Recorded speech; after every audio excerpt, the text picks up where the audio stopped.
everyone. Hope you're doing good. Welcome back to my channel. Hi, I'm Manpreet Hanspal. I'm an architect and urban designer, and you are tuning into another podcast of Architects and Urban Designers Imagination to Reality episode. And today we have with us a very renowned personality, Janet Saudi. PhD in architecture, design, landscape, urbanism. She has contributed to many universities with her experience, and you will be elated to know that Harvard University School of Design is one of them, co-author for many books, many publications, and always serving landscape urbanism in public sector through her experience and her skills. Professor, thank you so much for doing this with us and welcome to the podcast. Thank you so much for having me. It's really a pleasure to reconnect and discuss these topics with you. So I would like to start by just asking how the journey started and what prompted you to take this field on, and what was your initial days of learning and experience? Yeah, this is a great question. So I studied architecture, like a 6 years program, and that through a master degree, and I studied in Italy, in the city of Genoa. And it's a really interesting city to study architecture and really get interested into urban design, because it's a historical city, but it's also a harbor city. There are some really good contemporary architects that operate there, and I was lucky to have them as professors. And so I think since the beginning, I was really immersed in this context in which architecture, city, landscape, geography really come together in a very strong way. And I think another thing that really impacted my education a lot is that the year I started university, the city, Genoa, was a culture of European cultural capital. No? So it was hosting a lot of events to reflect on how art, architecture, culture can impact our future. And I think that definitely had an impact. I think that being sounds immersed amazing. right away in many events, and I think you get that really inspiration to do something. Yes, and it's something I really always push students, to look at what conferences are going on around you, look at what type of events you can attend, because that has really made a difference in my own education. Yeah. So coming to the experience, I would like to know, what was your first job experience like? Like, it can be internship or your full-time job. I really like to know how you started and what was your initial thoughts and what were your flavor of work. Sure. So the very first job was after my first year of architecture study, and as I mentioned, the city in 2004 was cultural capital, so there were many events happening, and one of those was a retrospective exhibition on the work of Renzo Piano. And so the organizers came to the School of Architecture and hired 10, 15 students to work as guides. And I was lucky to be selected, and actually has been a wonderful experience, like to be immersed for 3 months in the work of this fantastic architect and present it to tourists, to visitors, trying to really learn deeply what every project is about. I think that was not in an architecture office, but it was definitely, the first immersion into the world of architecture. This is something different. Sounds exciting though. Yes, absolutely. No, so like meeting new people. Really look around, and see where you can really work and learn from. And every time that some opportunities resonates with you, and so I would say go for it. So according to you, you are so active in landscape urbanism. So what is the scope of work when it comes to landscape architects? Like, how should they maneuver around the different opportunities available in the field? Yeah, so I switched to landscape architecture, landscape urbanism in my graduate studies. So I first did a full course of studies in architecture, but towards the last year and the thesis year, I really wanted to explore the large scale more. So I did a project that was dealing with the relationship between cities and water in South America. I did urban design studio, And I was always interested in how landscape can really work as a medium, a platform to enrich urban design projects. Obviously, architecture too, but when you work at the larger scale, like to think about how natural systems or large infrastructure can support our cities, to me has always been the main focus. And so that I would say that's the scope. No, how can you think of a project, understanding Mhm. the larger environment and how you can change this environment? And I I find that you can think, learn a lot yeah, from landscape architecture in that sense. I think what you're trying to deliver is like responsive design, like climate responsive design, and then also thinking about your priorities as a designer when you're doing it. Sure, climate is definitely a Yeah. big topic in our work. And again, you need to understand how the larger geographies work, how Hmm. topography works, water systems. And so in landscape architecture practice and literature, even if you come from architecture or from urban design, you can find a lot of knowledge, no? That it's not Yeah. always included in the traditional course of study. And so most of my work has been about that, no? How can we uncover some of this knowledge and how can we use it productively into architecture and urban design? Okay, my next question is something which I would like to know because I have a same combination in my education, which is like I'm an architect and urban designer, and you Mm-hmm. have also done architecture and then you switched into urbanism. So, what are the interesting facts about both the fields according to you? What attracts you the most? Okay. In a way, maybe I say that only because I was trained as an architect first. But I tend to Okay. think that everything is architecture in a sense that whether you come from landscape architecture, urban design, like really the relation between design, no? So the projection of ideas and the built Yeah. environment is what holds it all together. And so to me, it was just that studying architecture, what always interested me the most was the large scale. I have colleagues that really went deep into interior design, into materials, into research on fabrication, computation. Everybody has their own Yeah, specific interest. So definitely. that's why I'm saying, in a way, we're always talking about architecture, no? But um, in my case, urbanism was really so I came into urbanism as an architect.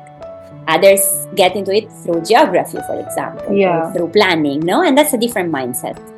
yeah. I think that's interesting. Yeah, it matters like what kind of approach you have in any field, and that sets your tune for like the future work because you take on the work that really, appeals your personality as well as a working professional.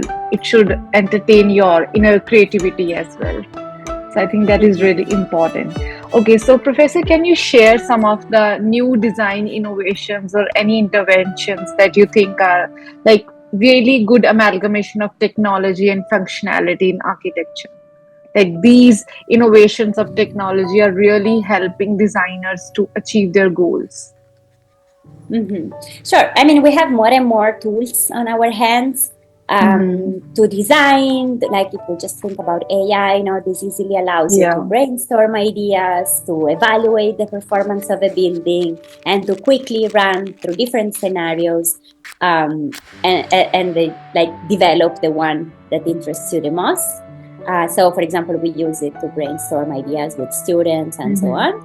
on. To me, I'm kind of to be honest, one of the things that interests me the most in my work is how natural systems can help the design project. So think of it a green infrastructure, nature-based solution. So in a way, going Mm-hmm. back, no, using less Yeah. resources, reducing our footprint on the environment, and how can we incorporate them to truly enhance the performance of our buildings or cities, public spaces. That sounds good. I'm assuming that you would travel a lot and you must be going to cities that really, satiates your inner urbanist and architect.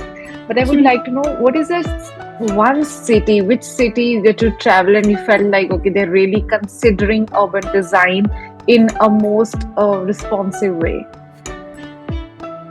Oh, that's a difficult one because, as you No, say, no, I it's a really cakewalk for travel to you. many different places.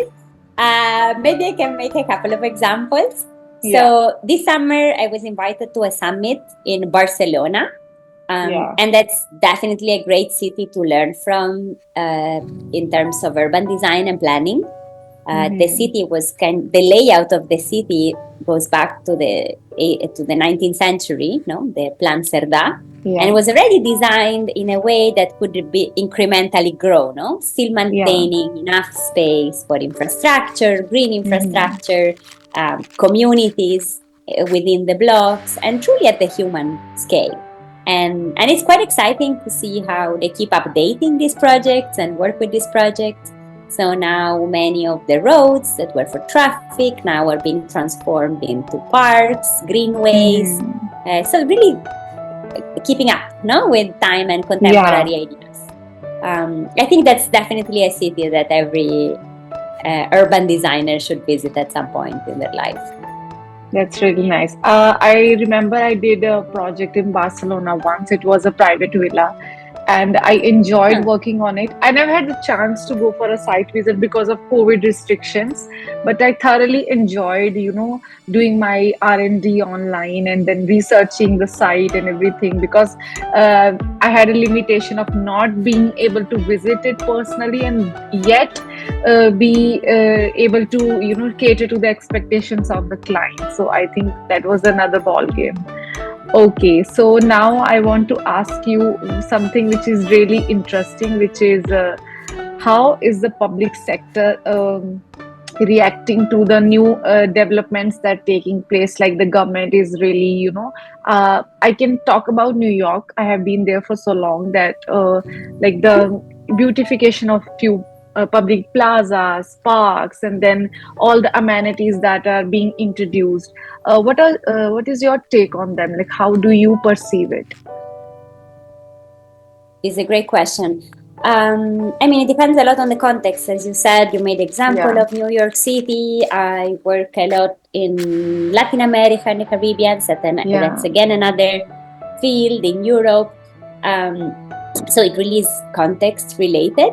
I think that a challenge that public Mm-hmm. spaces share is really how you make it open to everyone, but also keep maintaining it.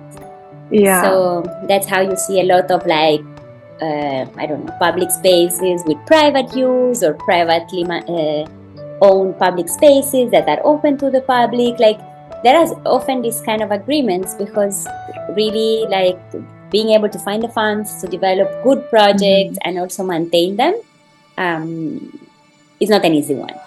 Yeah. So I think many cities now are really want to make their public spaces more interactive, bring new technologies, make them more resilient to climate change, incorporate green infrastructure, and so on.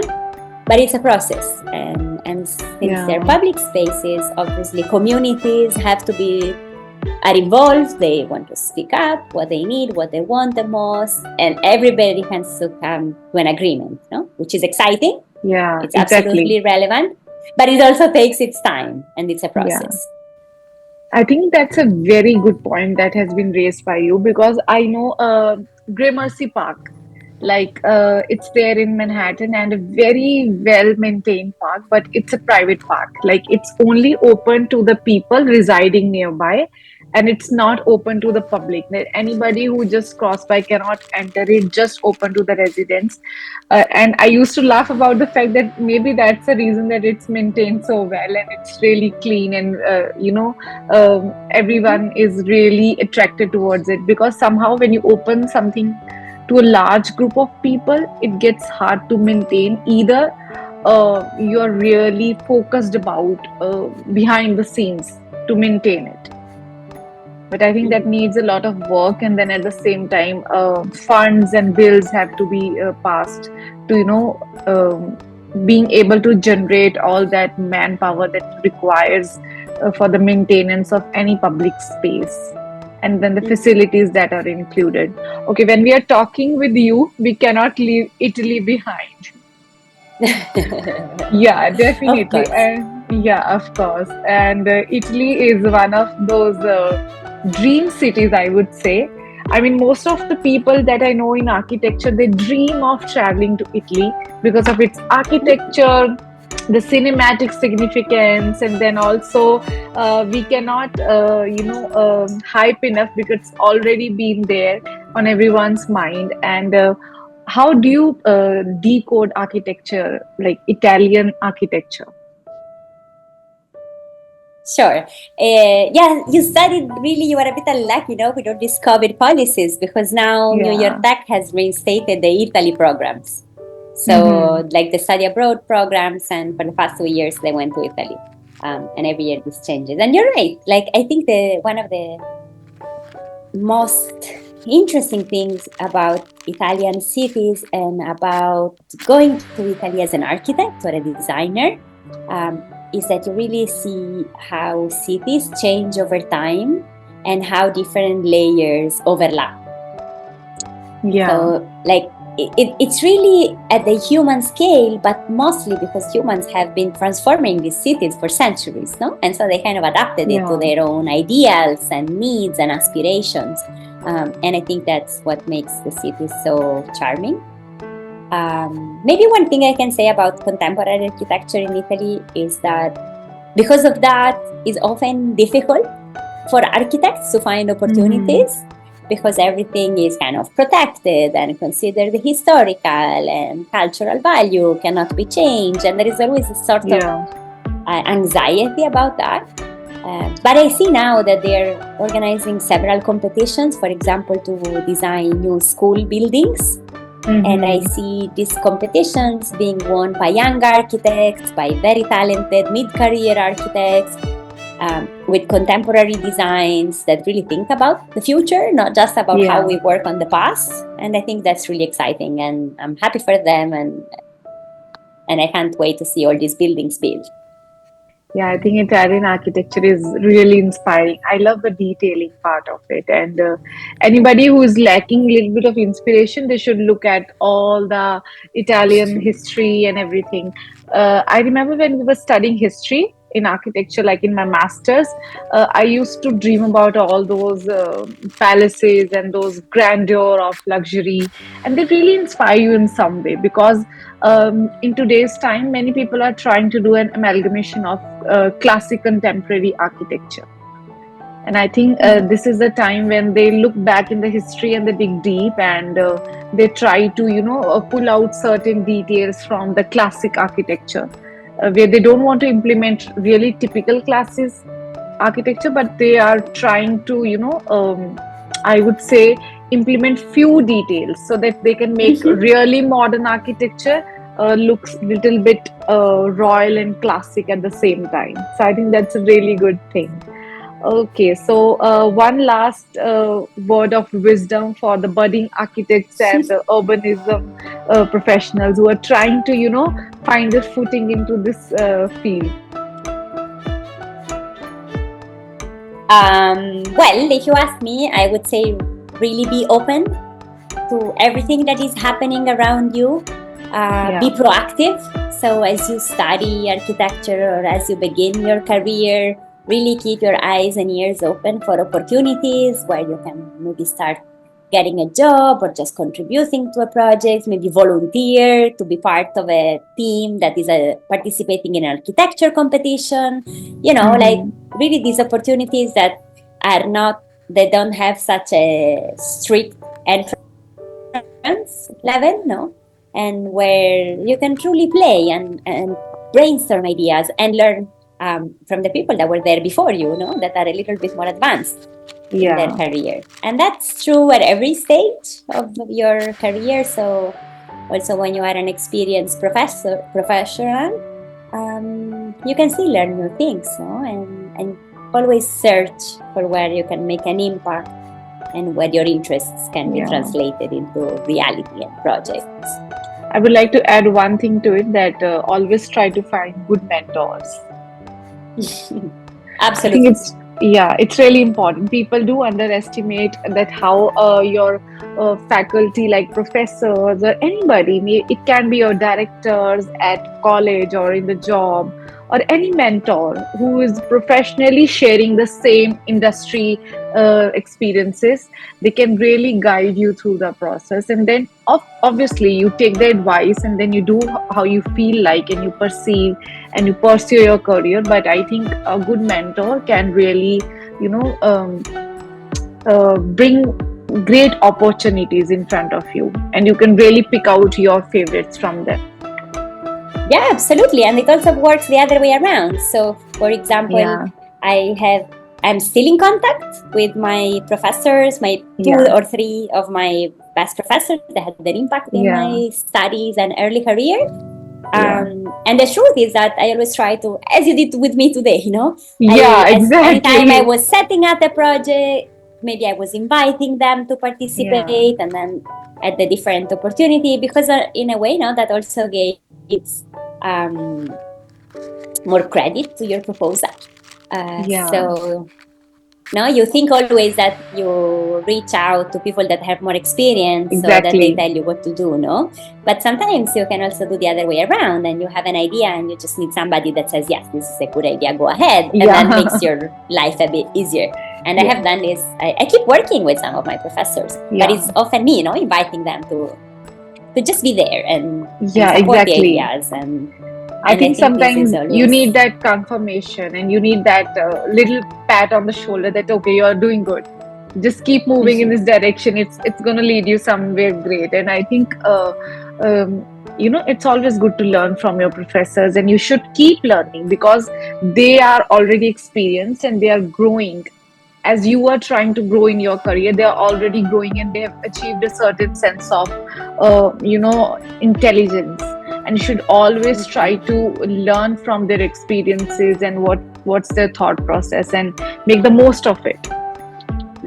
So, Professor, Sure. thank you so much for doing this podcast. I know you're really busy. It's a hectic day for you, but you somehow managed to squeeze out few minutes for me, and I'm really, really humbled by your kind words, and truly, truly honored that you have come to the podcast and you have shared your experiences.